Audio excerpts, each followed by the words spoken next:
ने कृपा की है, चरणों के नाल लाउणा कीता है। गुरु की बख्शिश हुई है, गुरु ने रहमत की है।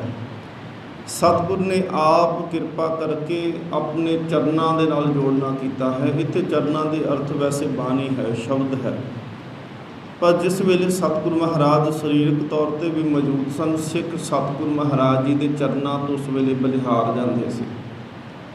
गुरु अर्जन देव महाराज पातशाह जी अज हुक्म कर रहे हैं कि गुर पूरा चरनी लाया, पूरन गुरु ने।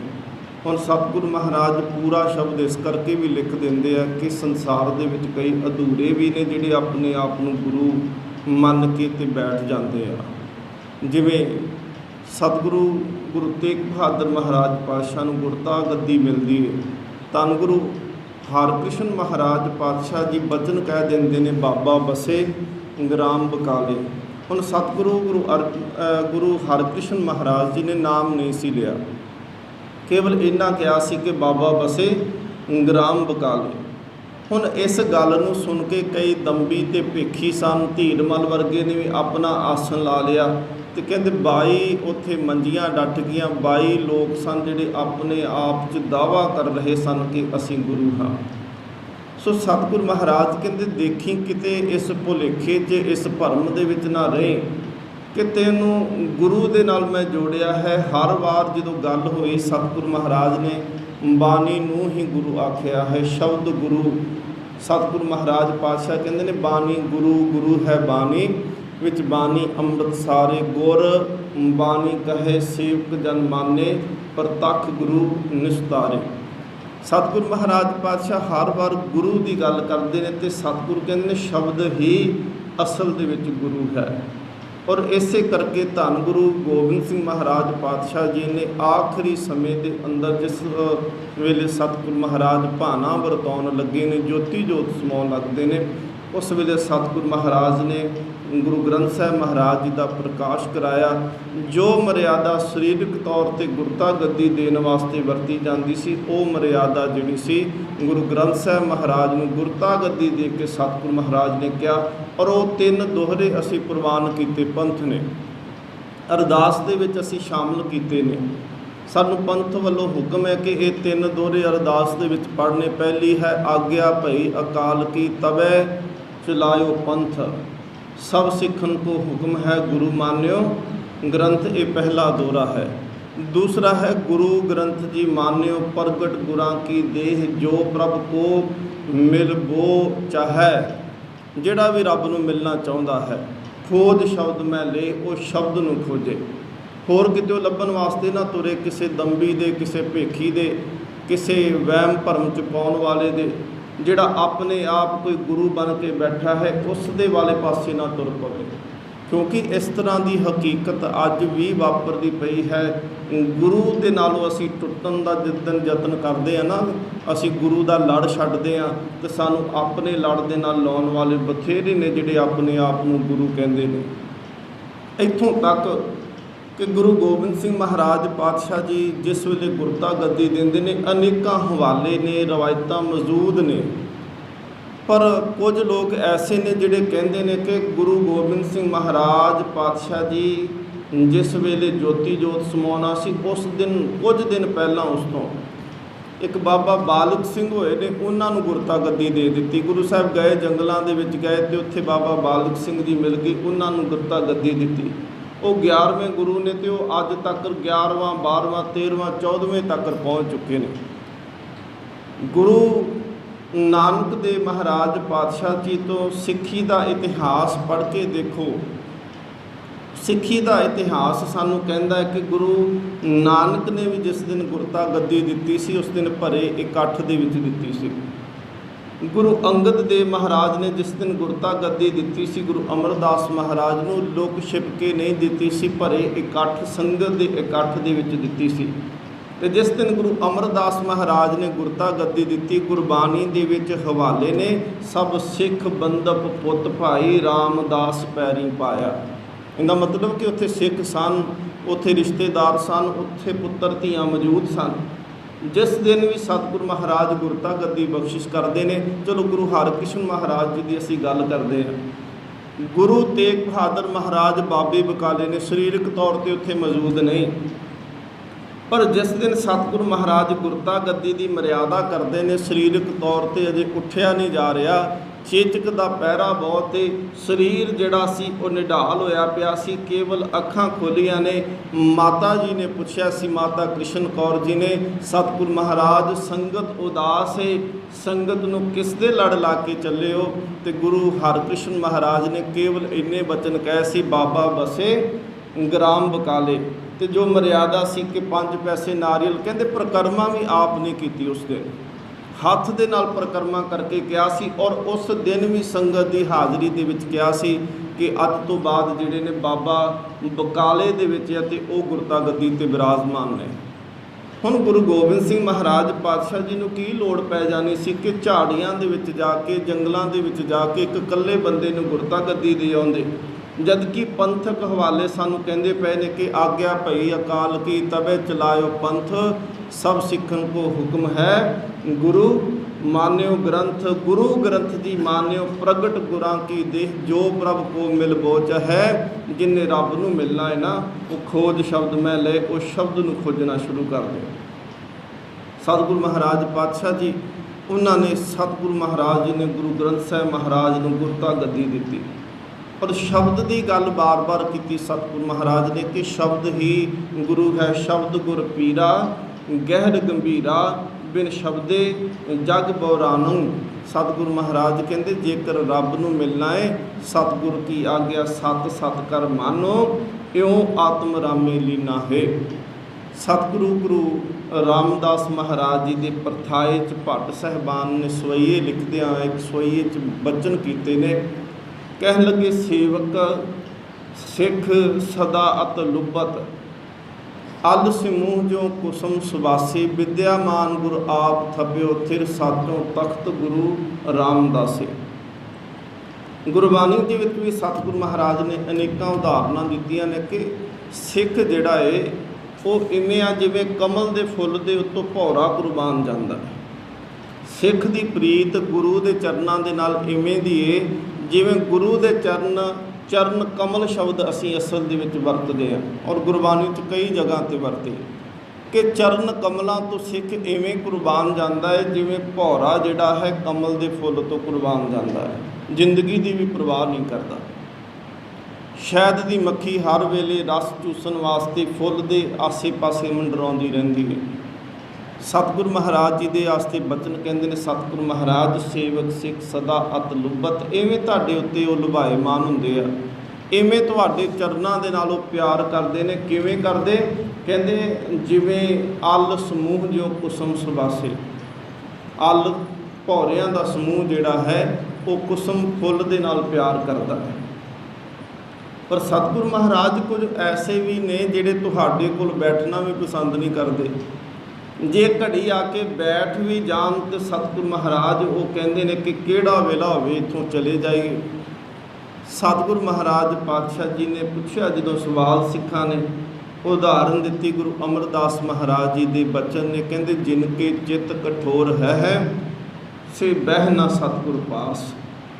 ਜਿਨ੍ਹਾਂ ਦੇ ਮਨ, ਸਤਿਗੁਰੂ ਮਹਾਰਾਜ ਕਹਿੰਦੇ ਵਿਕਾਰਾਂ ਦੇ ਕਰਕੇ ਕਠੋਰ ਹੋ ਚੁੱਕੇ ਨੇ, ਜਿਨ੍ਹਾਂ ਦੇ ਮਨ ਦੇ ਅੰਦਰ ਪ੍ਰੇਮ ਨਹੀਂ, ਪਰਮਾਤਮਾ ਦੇ ਵਾਸਤੇ ਪਿਆਰ ਸ਼ਰਧਾ ਨਹੀਂ, ਸਤਿਗੁਰੂ ਗੁਰੂ ਅਮਰਦਾਸ ਮਹਾਰਾਜ ਕਹਿੰਦੇ ਉਹ ਕਠੋਰ ਮਨ ਵਾਲੇ ਨੇ। ਜਿਨ ਕੇ ਚਿੱਤ ਕਠੋਰ ਹੈ ਸੇ ਬਹਿ ਨਾ ਸਤਿਗੁਰ ਪਾਸ।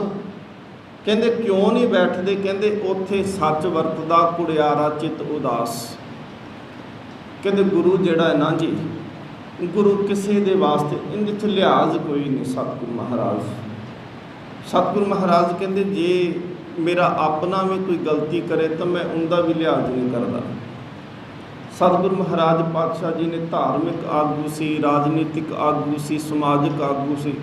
ਜੇ ਸਤਿਗੁਰੂ ਮਹਾਰਾਜ ਨੇ ਦੇਖਿਆ ਕਿ ਇਹਨਾਂ ਦਾ ਜੀਵਨ ਗਰਕ ਹੁੰਦਾ ਜਾ ਰਿਹਾ ਹੈ, ਵਿਕਾਰਾਂ ਦੇ ਵਿੱਚ ਖੁੱਬੇ ਨੇ, ਤੇ ਸਤਿਗੁਰੂ ਮਹਾਰਾਜ ਨੇ ਬੁਲੰਦ ਵਾਂਗ ਕਿਹਾ ਸੀ ਕਿ ਕਾਦੀ ਕੂੜ ਬੋਲ ਮਲ ਖਾਏ, ਬ੍ਰਾਹਮਣ ਨਾਵੇ ਜੀਆਂ ਘਾਏ, ਜੋਗੀ ਜੁਗਤ ਨਾ ਜਾਣੇ ਅੰਧ ਤੀਨੇ ਉਜਾੜੇ ਕਾ ਬੰਦ। ਸੋ ਸਤਿਗੁਰੂ ਮਹਾਰਾਜ ਪਾਤਸ਼ਾਹ ਕਹਿੰਦੇ ਨੇ ਕਿ ਗੁਰ ਪੀਰ ਹਾਮਾ ਤਾਂ ਭਰੇ, जाम मुरदार ना खाए, जेकर तू हक पराया खाना है, भावें मेरा अपना पुत्र भी क्यों ना हो। सतगुरु महाराज कहते गुरु पीर हामी उत्थे नहीं भरता। सतगुरु महाराज पातशाह जी ने कहा कि जिनकी चित कठोर है से बह ना सतगुरु पास, और सतगुरु की हजूरी विच नहीं बैठ सकते। कहते क्यों नहीं बैठते, कहते उत्थे सच वरतदा कुड़ियारा चित उदास, गुरु सच की गल करता है, सच सुनाए सी सच की बेला। इसे करके सतगुरु महाराज ने ये नहीं कि बाबर ने हमला किया होवे, वो चले गया होवे फौज लैके लुट पुट गया होवे, कतलो गारत कर दी होवे, बाद विच कही जाओ बयान दई जाओ कि बड़ा माड़ा आया, इस तरह क्यों हो गया। नहीं, गुरु नानक का घर ऐसा है कि सच जे कहना तो मूँह के उपर कह देना, परवाह इस गल की नहीं कि सामने भावें बाबर वर्गा बादशाह क्यों ना हो। सच सुनाए सी सच की बेला, बेला समा जिहड़ा है सच कहण दा, उदों सच कहना है, बाद विच कहे सच का कोई मुल नहीं हुंदा। जदों किते बोलण की लोड़ होवे ना, बंदा चुप कीता रहिंदा, जदों कहानी सारी विगड़ जाए जां काम खत्म हो जाए, कहेगा जी मैनूं भी पता सी इस गल का, बाद विच उस गल का कोई मुल नहीं पैंदा। सतगुरु महाराज कहते उत्थे सच वरतदा कुड़ियारा चित उदास। सतगुरु महाराज कहते ने, गुरु अमरदास जी के बचन ने, कुड़ियार कुड़ियारी जाए रले, सचियार सिख बैठे सतगुरु पास। हुण जिंदे अंदर झूठ होवे वो उत्थे जाके बैठेगा जिथे झूठ दीयां गल्लां चलणगीਆਂ, जिंदे अंदर वासना होवे उत्थे जाएगा जिथे वासना की पूर्ति हुंदी होवे। नशई बंदा उत्थे जाएगा जिथे नशा मिलता होवे, विषयी बंदा उत्थे जाएगा जिथे विषय विकार भोगन वाली जगह होवे। एक जुआरी उत्थे जांदा है जिथे जुआ खेडिया जांदा, ना कि उत्थे जाएगा जिथे सत्संग हुंदा पिया है। सतगुरु महाराज कहते जिवें कूड़ा घर दे विच इकट्ठा करते हैं ना, जे झाड़ू ला दिंदे आ तो वो कूड़े नूं अंदर नहीं असीं रखते, उन्होंने घर तो बाहर उत्थे सुੱਟਦੇ जिथे कूड़े का ढेर होवे। कहते बस इस तरह जिहड़ा विषयी बंदा है, विकार कमाउण वाला है, जिहड़ा झूठा है, अंदरों कूड़ जिंदे अंदर भरिया होया है। सतगुरु कहते कूड़ियार कुड़ियारी जाए रले, सचियार सिख बैठे सतगुरु पास। झूठ झूठ दे विच रल गया जाके, वासना वासना दे विच रल गई, कूड़ा कूड़े दे विच रल गया, हंकार हंकार वाले पासे चले गया। तो कहते बैठा कौन, कहते सचियार सिख बैठे सतगुरु पास। कहते जिहड़ा तां सचियारा है ना जी, जिंदे अंदर गुरु की कृपा हुक्म बुझण की जाच आ गई, जिंदे मन च थोड़ी बाती भी जागृति आ गई, थोड़ा जिहा भी जिंदा मन जाग गया कि मेरा असल दे विच जिंदगी का फर्ज मनोरथ है कि मैं गुरु के बचना ते तुरना है, गुरुद्वारे जाना है, गुरमत की गल सुननी है, तो इस अनुसार जीवन जीना सीखना। मेरी जिंदगी किते एवें ना निकल जाए। दुनिया दे विच देखो इंसान इवें जिउंदे ते मरदे पे जिवें कीड़े मकोड़े पशु पंछी जिउंदे मरदे पे ने। उन्होंने दे पशु संसार दे विच आया, उनका कोई जिंदगी का कोई मकसद कोई लक्ष्य थोड़ी रख के आया है। वो जिमें आया उवें दा चले जाता, बस सारी जिंदगी खान पीन वाले पासे ही होंदी। सतगुरु महाराज कहते तेरी जिंदगी का मनोरथ ये नहीं सी, गोबिंद मिलन की यह तेरी बरिया। सतगुरु कहते ने अवर काज तेरे किते ना काम, जिन्ने भी तू काम करदा है इन्हां चों किहड़ा काम है जिहड़ा तेरे मरण तो बाद विच काम आ सकदा है। घर बनाया, दुकान बनाई, बिजनेस शुरू किया, ਲੱਖਾਂ ਕਰੋੜਾਂ ਇਕੱਠੇ ਕੀਤੇ, मरण तो बाद विच इन्हां चों किहड़ा काम है जिहड़ा परिवार इकट्ठा किया, जी जंत इकट्ठे होए। सतगुरु महाराज कहते मरण तो बाद विच इहदे चों किहड़ा काम है जिहड़ा तेरे नाल चलेगा जां तेरे अगे वास्ते तैनूं सवारदा है। सो सतगुरु महाराज अज किरपा करदे आ, कहण लगे गुरपुर है चरनी लाया। हुण देखो कई बार इस तरह होंदा है ना कि बड़ा सोहना फुल होवे ते उत्थे जाके कोयल जाके बैठदी है, तो कहते एक शायर विद्वान कहता है बुलबुले बुलबुल जिहड़ी है वो सैदा है दीवार पर सैदा नहीं होता। दीवार के उत्ते कमल का फुल बना दो, कंध के उत्ते गुलाब के फुल की पेंटिंग ला दो, वो कदी आके उत्थे नहीं बैठेगी। हालांकि बिल्कुल फोटो खिंची होवे भावें, चलो ਹੂਬਹੂ ਉਸੇ ਦੀ ਨਕਲ ਹੁੰਦੀ ਹੈ। ਫੁੱਲ ਦੇ ਨਾਲੋਂ ਵੀ ਵੱਡਾ ਗਾ ਭਾਵੇਂ ਫੋਟੋ ਬਣਾ ਕੇ ਲਾ ਦਿਓ, ਪਰ ਬੁਲਬੁਲ ਜਾਂ ਕੋਈ ਉਹਦਾ ਫੁੱਲ ਦਾ ਰਸ ਚੂਸਣ ਵਾਲਾ ਭੌਰਾ ਉਹ ਕਦੀ ਵੀ ਆ ਕੇ ਉਸ ਫੁੱਲ 'ਤੇ ਨਹੀਂ ਬੈਠੇਗਾ ਜਿਹੜਾ ਕੇਵਲ ਤਸਵੀਰ ਦੇ ਵਿੱਚ ਜਾਂ ਅਸਲ ਦੇ ਵਿੱਚ ਹੈ ਕੋਈ ਨਹੀਂ। ਉਹਨਾਂ ਨੂੰ ਇਸ ਗੱਲ ਦੀ ਸਮਝ ਆ, ਉਹਨਾਂ ਨੂੰ ਪਤਾ ਹੈ ਕਿ ਜੇ ਅਸਲ ਦੇ ਵਿੱਚ ਰਸ ਲੈਣਾ ਹੈ ਨਾ, ਸਵਾਦ ਲੈਣਾ ਹੈ, ਉਹਦੀ ਸੁਗੰਧੀ ਦਾ ਲੈਣਾ ਹੈ, ਰਸ ਲੈਣਾ ਹੈ, ਉਹਦੇ ਅੰਦਰ ਜਿਹੜਾ ਰਸ ਹੈ ਉਹਨੂੰ ਚਖਣਾ ਹੈ, ਤੇ ਕਹਿੰਦੇ ਇਹ ਫਿਰ ਫੋਟੋ 'ਤੇ ਨਹੀਂ ਜਾਣਾ ਪਏਗਾ, ਫਿਰ ਉਹਦੇ ਕੋਲ ਜਾਣਾ ਪਏਗਾ ਜਿਹੜਾ ਅਸਲ ਦੇ ਵਿੱਚ ਹੈ, ਹਕੀਕਤ ਹੈ, ਓਰੀਜਨਲ ਕੋਲ ਜਾਣਾ ਪਏਗਾ। ਫੋਟੋ ਦੇ ਉੱਤੇ ਜਾ ਕੇ ਕਹਿੰਦੇ ਕੁਝ ਵੀ ਨਹੀਂ ਮਿਲੇਗਾ। ਹੁਣ ਸਿੱਖ ਵੀ ਤਾਂ ਇਸ ਤਰ੍ਹਾਂ ਹੀ ਕਰਦਾ ਨੇ, ਜੇ ਨਾਮ ਜਪਣਾ ਹੋਵੇ ਤੇ ਕਹਿੰਦਾ ਜੀ ਸਾਹਮਣੇ ਫੋਟੋ ਰੱਖ ਲਓ ਗੁਰੂ ਨਾਨਕ ਦੀ। ਅਸਲ 'ਚ ਗੁਰੂ ਨਾਨਕ ਦੀ ਫੋਟੋ ਗੁਰੂ ਬਾਣੀ ਹੈ, ਗੁਰ ਸ਼ਬਦ ਹੀ ਫੋਟੋ ਆ।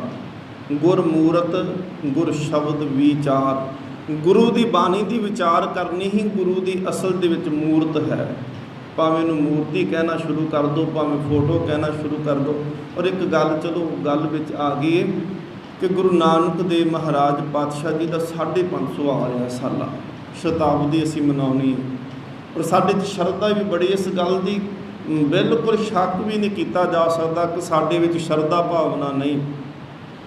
ਨਗਰ ਕੀਰਤਨ, ਅੰਤਰਰਾਸ਼ਟਰੀ ਨਗਰ ਕੀਰਤਨ ਆਰੰਭ ਹੋਇਆ 1 ਅਗਸਤ ਨੂੰ ਨਨਕਾਣਾ ਸਾਹਿਬ ਦੀ ਧਰਤੀ ਤੋਂ। ਸ਼੍ਰੋਮਣੀ ਗੁਰਦੁਆਰਾ ਪ੍ਰਬੰਧਕ ਕਮੇਟੀ ਨੇ ਆਰੰਭ ਕੀਤਾ ਅਤੇ ਸੰਗਤਾਂ ਦਾ ਇੰਨਾ ਉਤਸ਼ਾਹ ਹੈ ਕਿ ਉਹਦੇ ਵਾਸਤੇ ਕਿ ਜਿਹੜਾ ਨਗਰ ਕੀਰਤਨ ਰਾਤ ਦੇ ਪੜਾਅ ਵੀ ਰੱਖੇ ਗਏ ਸੀ ਕਿ ਰਾਤ ਨੂੰ ਇੱਥੇ ਵਿਸ਼ਰਾਮ ਕਰੇਗਾ ਅਤੇ ਅਗਲੇ ਦਿਨ ਚੱਲੇਗਾ। ਕਹਿੰਦੇ ਉਹ ਵਿਸ਼ਰਾਮ ਦਾ ਟਾਈਮ ਵੀ ਖਤਮ ਕਰ ਦਿੱਤਾ ਅਤੇ ਫਿਰ ਵੀ ਕੋਈ 40 ਘੰਟੇ ਉਹ ਨਗਰ ਕੀਰਤਨ ਲੇਟ ਤੁਰਦਾ ਪਿਆ ਹੈ। ਸੰਗਤ ਦੇ ਵਾਸਤੇ ਇੰਨਾ ਸੰਗਤ ਦੇ ਮਨ ਦੇ ਵਿੱਚ ਪਿਆਰ ਹੈ। ਗੁਰੂ ਨਾਨਕ ਦੇਵ ਮਹਾਰਾਜ ਜੀ ਦੀਆਂ ਵਸਤੂਆਂ ਨੇ, ਸਤਿਗੁਰ ਮਹਾਰਾਜ ਜੀ ਦੇ ਸ਼ਸਤਰ ਨੇ, ਉਹਦੇ ਵਿੱਚ ਨਿਸ਼ਾਨੀਆਂ ਨੇ ਗੁਰੂ ਦੀਆਂ। ਮੈਂ ਬੇਨਤੀ ਕਰਨ ਲੱਗਾ ਸੀ ਕਿ ਸਾਡੇ 'ਚ ਉਤਸ਼ਾਹ ਅਤੇ ਸ਼ਰਧਾ ਦੀ ਕੋਈ ਕਮੀ ਨਹੀਂ, ਪਰ ਸਾਨੂੰ ਇੱਕ ਗੱਲ ਤੋਂ ਸੁਚੇਤ ਹੋਣਾ ਪਏਗਾ ਕਿ ਅੱਜ ਵੀ ਸਾਨੂੰ ਜਿਹੜਾ ਹੈ ਗੁਰੂ ਨਾਨਕ ਤਾਂ ਸਾਨੂੰ ਮੂਰਤੀਆਂ, ਵਹਿਮ ਭਰਮ, ਕਰਮਕਾਂਡ ਸਤਿਗੁਰ ਨੇ ਹਰੇਕ ਤੋਂ ਤੋੜਿਆ। ਸਤਿਗੁਰ ਮਹਾਰਾਜ ਕਹਿੰਦੇ ਸਿੱਖਾ ਕਰਮਕਾਂਡ ਨਾ ਕਰੀ। ਕਰਮਕਾਂਡੀ ਅਸੀਂ ਫਿਰ ਜਿਸ ਚੀਜ਼ ਤੋਂ ਸਤਿਗੁਰ ਮਹਾਰਾਜ ਪਾਤਸ਼ਾਹ ਸਾਨੂੰ ਤੋੜਦੇ ਪਏ ਨੇ, ਅਸੀਂ ਉਹ ਚੀਜ਼ ਨੂੰ ਕਰਨਾ ਸ਼ੁਰੂ ਕਰ ਦਿੱਤਾ। ਗੁਰੂ ਨਾਨਕ ਦੇਵ ਮਹਾਰਾਜ ਪਾਤਸ਼ਾਹ ਜੀ ਦੀ ਬਾਣੀ ਕਹਿੰਦੀ ਪਈ ਆ ਕਿ ਇੱਕ ਪਾਥਰ ਦੀਜੇ ਪਾਓ, ਦੂਜੇ ਪਾਥਰ ਰੱਖੀਏ ਪਾਓ, ਜੇ ਉਹ ਦਿਓ ਤਾਂ ਉਹ ਵੀ ਦੇਵਾ। ਜੇ ਇੱਕ ਪੱਥਰ ਦੇ ਉੱਤੇ ਪੈਰ ਰੱਖਦਾ ਹੈ, ਫਰਸ਼ ਦੇ ਉੱਤੇ ਪੱਥਰ ਲਾ ਲੈਣਾ ਹੈ ਅਤੇ ਦੂਸਰੇ ਪੱਥਰ ਨੂੰ ਘੜ ਕਰਕੇ ਉਹਦੀ ਮੂਰਤੀ ਬਣਾ ਕੇ ਕਹਿਣਾ ਇਹ ਭਗਵਾਨ ਆ। ਅਤੇ ਕਹਿੰਦੇ ਜੇ ਉਹ ਪੱਥਰ ਭਗਵਾਨ ਹੈ ਅਤੇ ਜਿਹੜਾ ਪੈਰਾਂ ਥੱਲੇ ਤੁਰਦਾ ਪਿਆ ਪੱਥਰ ਰੱਖ ਕੇ ਉਹ ਭਗਵਾਨ ਕਿਉਂ ਨੇ? ਸਤਿਗੁਰ ਮਹਾਰਾਜ ਪਾਤਸ਼ਾਹ ਕਹਿੰਦੇ ਨੇ ਜੋ ਪਾਹਨ ਕੋ ਪਰਮੇਸ਼ਰ ਕਹਿ ਹੈ, ਜਿਹੜੇ ਪੱਥਰ ਨੂੰ ਹੀ ਰੱਬ ਕਹੀ ਜਾਂਦੇ ਆ। ਸਤਿਗੁਰ ਮਹਾਰਾਜ ਇੱਥੋਂ ਤੱਕ ਕਹਿੰਦੇ ਕਿ ਪਾਹਨ ਨਾਵ ਨਾ ਪਾਰ ਗਰਾਮੀ, ਪੱਥਰ ਦੀ ਬੇੜੀ 'ਤੇ ਚੜ੍ਹ ਕੇ ਤਰਨ ਦੀ ਕੋਸ਼ਿਸ਼ ਕਰੇਗਾ, ਡੁੱਬ ਜਾਏਗਾ। ਗੁਰੂ ਨਾਨਕ ਨੇ ਮੂਰਤੀ ਪੂਜਾ ਤੋਂ ਸਤਿਗੁਰ ਮਹਾਰਾਜ ਨੇ ਵਰਜਿਆ ਹੈ ਜੀ ਸਾਨੂੰ।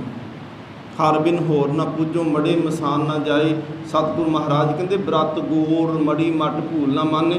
ਹਰੇਕ ਚੀਜ਼ ਕਰਮਕਾਂਡ ਤੋਂ ਵਰਤਿਆ।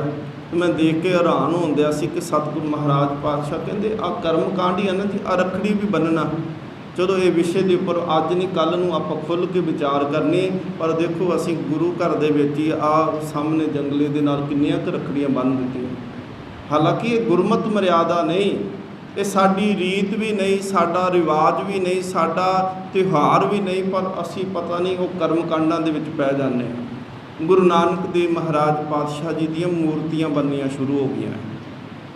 550 ਸਾਲਾਂ 'ਤੇ ਜਾਣਾ ਜੇ ਤੁਸੀਂ, ਪਰ ਇੱਕ ਕੰਮ ਕਰਿਓ, ਉੱਥੇ ਜਾ ਕੇ ਗੁਰੂ ਨਾਨਕ ਦੀ ਮੂਰਤੀ ਲੈ ਕੇ ਆਇਓ, ਪਰ ਹਿਰਦੇ ਵਿੱਚ ਵਸਾ ਕੇ ਲੈ ਕੇ ਆਇਓ। ਕੋਈ ਪੱਥਰ ਦੀ, ਕੋਈ ਪਿੱਤਲ ਦੀ, ਕੋਈ ਸੋਨੇ ਦੀ ਮੂਰਤੀ ਨਾ ਚੁੱਕ ਕੇ ਲੈ ਆਇਓ, ਕੋਈ ਮਿੱਟੀ ਦੀ ਮੂਰਤੀ ਨਾ ਲੈ ਆਇਓ। ਜੇ ਮੂਰਤੀ ਲਿਆਉਣੀ ਹੈ ਤਾਂ ਗੁਰੂ ਨਾਨਕ ਨੂੰ ਹਿਰਦੇ ਵਿੱਚ ਵਸਾ ਕੇ ਲੈ ਕੇ ਆਇਓ, ਜਿਹੜੀ ਸਦਾ ਵਾਸਤੇ ਉਹ ਮੂਰਤੀ ਰਹੇ। ਇਹ ਨਾ ਹੋਵੇ ਕਿ ਕੱਲ੍ਹ ਨੂੰ ਬਾਹਰੋਂ ਮੂਰਤੀ ਲਿਆਂਦੀ ਉਹ ਤਾਂ ਟੁੱਟ ਜਾਏਗੀ, ਖਰਾਬ ਹੋ ਜਾਏਗੀ, ਰੰਗ ਲੱਥ ਜਾਏਗਾ, ਪਰ ਜਿਹੜਾ ਰੰਗ ਗੁਰੂ ਨਾਨਕ ਅੰਦਰ ਚਾੜ ਦੇਗਾ ਨਾ, ਉਹ ਮੂਰਤੀ ਜਿੰਨੀ ਦੇਰ ਜਿਉਂਦੇ ਰਵਾਂਗੇ ਉਨੀ ਦੇਰ ਤੱਕ ਖਰਾਬ ਨਹੀਂ ਹੋਣੀ, ਸਦਾ ਉਵੇਂ ਦੀ ਰਹਿਣੀ। ਅਤੇ ਜੇ ਮਰ ਵੀ ਜਾਵਾਂਗੇ ਤਾਂ ਮੂਰਤ ਹਮੇਸ਼ਾ ਨਾਲ ਜਾਏਗੀ।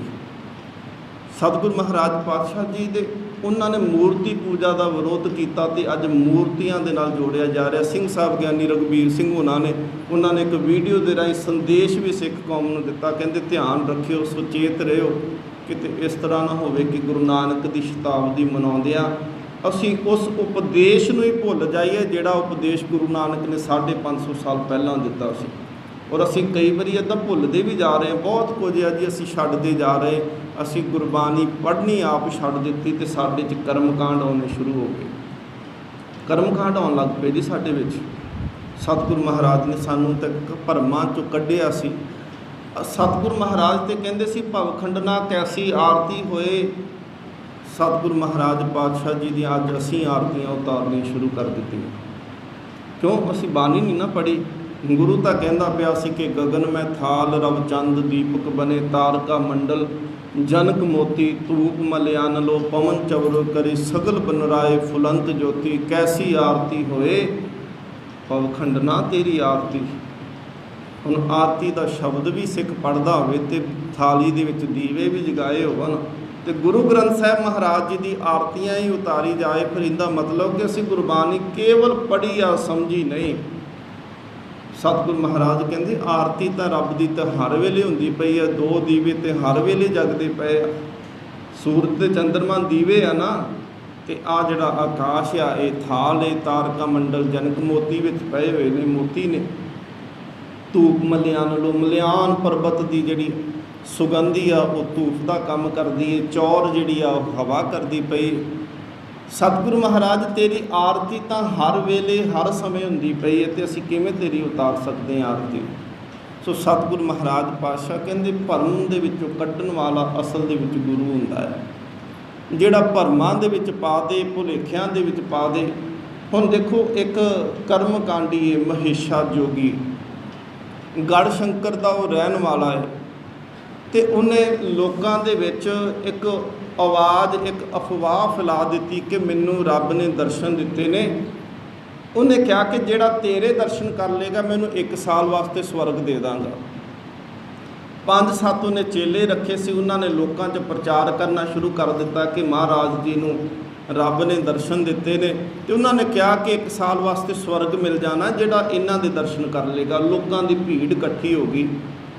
ਲੋਕ ਦੂਹੋਂ ਦੂ ਚੱਲ ਕੇ ਭੇਡ ਚਾਲ ਵਾਂਗੂ, ਭੇਡ ਚਾਲ ਪਤਾ ਕਿਉਂ ਸ਼ਬਦ ਵਰਤਦੇ ਆ? ਕਹਿੰਦੇ ਇੱਕ ਵਾਰੀ ਇੱਕ ਮਾਸਟਰ ਨੇ ਆਪਣੇ ਵਿਦਿਆਰਥੀਆਂ ਨੂੰ ਪੁੱਛਿਆ, ਕਾਫੀ ਜਣੇ ਖਲੋਤੇ ਬੈਠੇ ਸੀ। ਕਹਿੰਦੇ ਇੱਕ ਗੱਲ ਦੱਸੋ ਕਿ ਇੱਕ ਜੰਗਲੇ ਦੇ ਵਿੱਚ, ਇੱਕ ਵਾੜੇ ਦੇ ਵਿੱਚ 100 ਭੇਡਾਂ ਨੇ। ਇੱਕ ਭੇਡ ਨੇ ਛਾਲ ਮਾਰੀ ਆ ਉਸ ਵਾੜੇ ਦੇ ਵਿੱਚੋਂ ਤੇ ਬਾਹਰ ਨਿਕਲ ਗਈ ਤੇ ਬਾਕੀ ਕਿੰਨੀਆਂ ਭੇਡਾਂ ਬਚੀਆਂ? ਸਾਰਿਆਂ ਨੇ ਜਵਾਬ ਦਿੱਤਾ ਜੀ 99 ਬਚ ਗਈਆਂ, ਇੱਕ ਨਿਕਲ ਗਈ, ਬਾਕੀ 99 ਬਚੀਆਂ। ਕੈਲਕੂਲੇਸ਼ਨ ਕਰਾਂਗੇ ਤੇ ਇਸ ਤਰ੍ਹਾਂ ਹੀ ਹੋਏਗਾ ਨਾ। ਇੱਕ ਪਿੱਛੇ ਜੇ ਖਲੋਤਾ ਸੀ, ਉਹ ਆਜੜੀਆਂ ਦਾ ਬੱਚਾ ਸੀ, ਉਹਨਾਂ ਦਾ ਕੰਮ ਹੀ ਭੇਡਾਂ ਬੱਕਰੀਆਂ ਚਾਰਨਾ ਸੀ। ਉਹ ਕਹਿੰਦਾ ਜੀ ਮੈਂ ਦੱਸਾਂ ਇਹ ਸਾਰੇ ਗਲਤ ਕਹਿੰਦੇ ਪਏ ਨੇ। ਕਹਿੰਦੇ ਕਿਵੇਂ ਗਲਤ ਕਹਿੰਦੇ ਨੇ? ਕਹਿੰਦੇ ਬਿਲਕੁਲ ਸਹੀ ਇਹਨਾਂ ਨੇ ਉੱਤਰ ਦਿੱਤਾ, ਇੱਕ ਭੇਡ ਵਿੱਚੋਂ ਨਿਕਲ ਗਈ, ਬਾਕੀ 99 ਬਚ ਗਈਆਂ। ਉਹ ਕਹਿੰਦੇ ਜੇ ਤੁਸੀਂ ਹੋਰ ਕਿਸੇ ਜਾਨਵਰ ਦੀ ਗੱਲ ਕਰਦੇ ਮੈਂ ਵੀ ਕਹਿਣਾ ਸੀ ਬਿਲਕੁਲ ਸਹੀ ਆ, ਤੁਸੀਂ ਬੱਕਰੀਆਂ ਕਹਿੰਦੇ, ਗਾਵਾਂ ਕਹਿੰਦੇ, ਮੱਝਾਂ ਕਹਿੰਦੇ, ਮੈਂ ਵੀ ਕਹਿਣਾ ਸੀ ਇੱਕ ਨਿਕਲ ਗਈ ਬਾਕੀ 99 ਬਚ ਗਈਆਂ। ਪਰ ਅਸਲ ਦੇ ਵਿੱਚ ਭੇਡ ਦੇ ਸੁਭਾਅ ਤੋਂ ਅਸੀਂ ਜਾਣੂ ਹਾਂ। ਕਹਿੰਦਾ ਫਿਰ ਤੂੰ ਦੱਸ ਕਿੰਨੀਆਂ ਬਾਕੀ ਬਚੀਆਂ? ਕਹਿੰਦਾ ਇੱਕ ਵੀ ਨਹੀਂ ਬਚੀ। ਕਹਿੰਦੇ ਕਿਵੇਂ? ਕਹਿੰਦੇ ਭੇਡ ਦਾ ਸੁਭਾਅ ਹੈ, ਇੱਕ ਭੇਡ ਜਿਸ ਪਾਸੇ ਤੁਰ ਪਏ ਬਾਕੀ 20 ਉੱਧਰ ਨੂੰ ਤੁਰਨੀਆਂ ਸ਼ੁਰੂ ਹੋ ਜਾਂਦੀਆਂ, ਇੱਕ ਵੀ ਨਹੀਂ ਪਿੱਛੇ ਬਚ ਗਈ।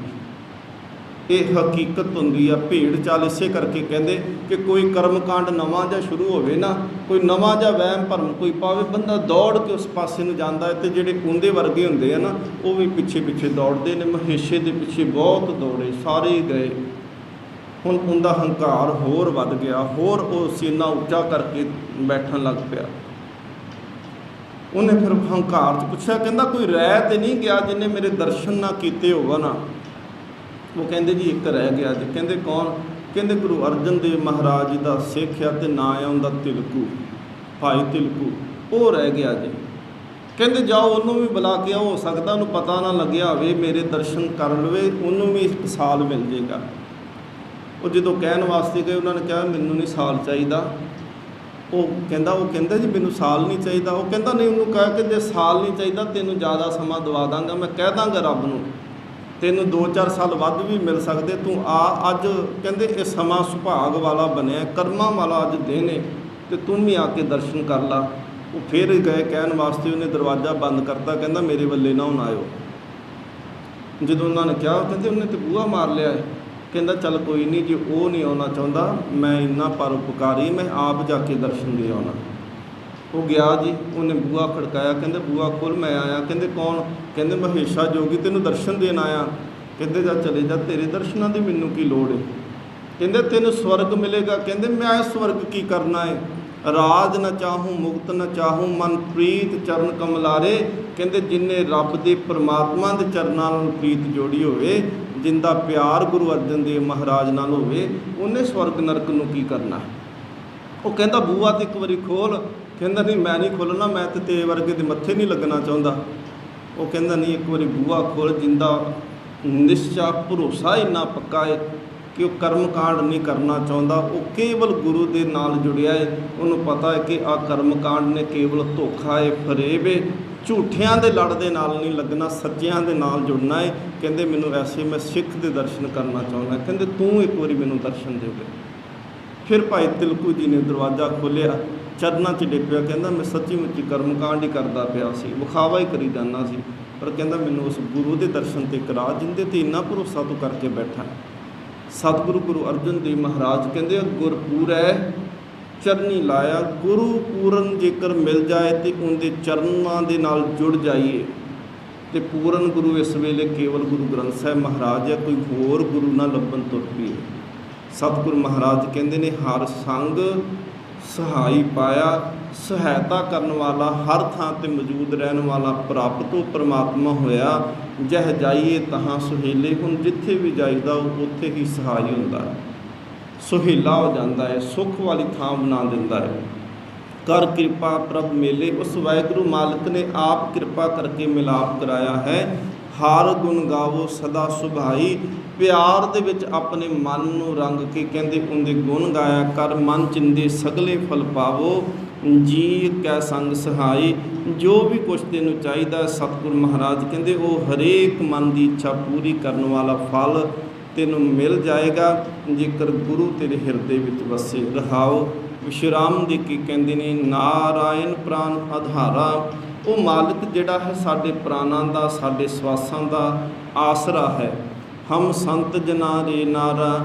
ਮੈਂ ਉਸ ਨਾਮ ਜਪਣ ਵਾਲਿਆਂ ਦੀ ਚਰਨਾਂ ਦੀ ਧੂੜ ਹਾਂ, ਜਿਹੜੇ ਨਾਮ ਜਪਦੇ ਨੇ, ਜਿਨ੍ਹਾਂ ਨੇ ਆਪਣੇ ਆਪ ਨੂੰ ਉਸ ਪਰਮੇਸ਼ਰ ਪਰਮਾਤਮਾ ਦਾ ਆਧਾਰ ਬਣਾ ਕੇ ਆਪਣੇ ਜੀਵਨ ਦੇ ਫਿਰ ਉਹ ਜਿਉਂਦੇ ਪਏ ਨੇ। ਪਤਿਤ ਪੁਨੀਤ ਕਰ ਲੀਨੇ।